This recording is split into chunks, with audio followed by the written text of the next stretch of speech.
4.3 특별법 개정안이 통과되면서 희생자 유족에게 지급할 위자료 금액과 기준을 정하기 위한 연구 용역이 진행되고 있는데요.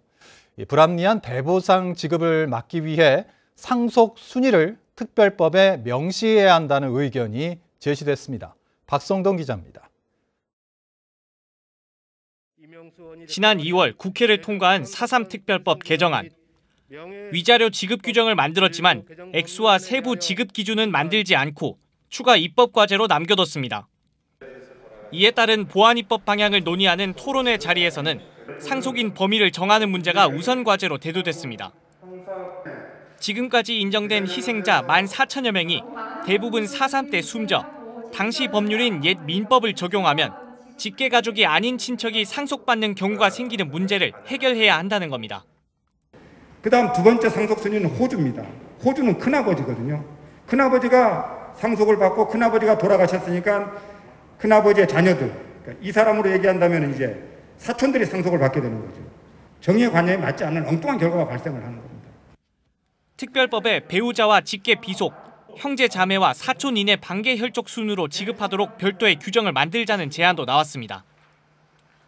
다만 가족 수에 관계없이 희생자 1인당 일정 금액을 지급하고 사촌 이내 유족이 없는 희생자 3,500여 명에 대해서는 묘지를 관리하는 친척도 상속받게 하자는 의견이 제시됐습니다.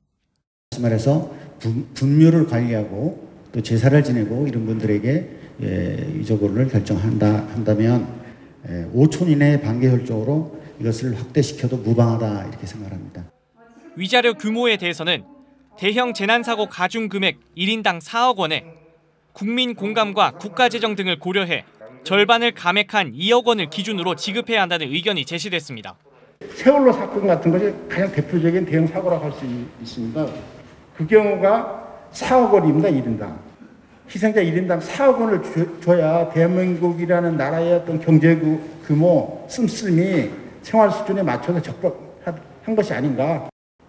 빨갱이로 살아온 그 명예, 중대한 명예훼손입니다. 그 민주화운동 또는 5.18 또는 부마 항쟁 이런 것들을 쭉 나열하면서 거기서 나온 어떤 평균치를 계산한다. 그렇게 하면 안 되죠.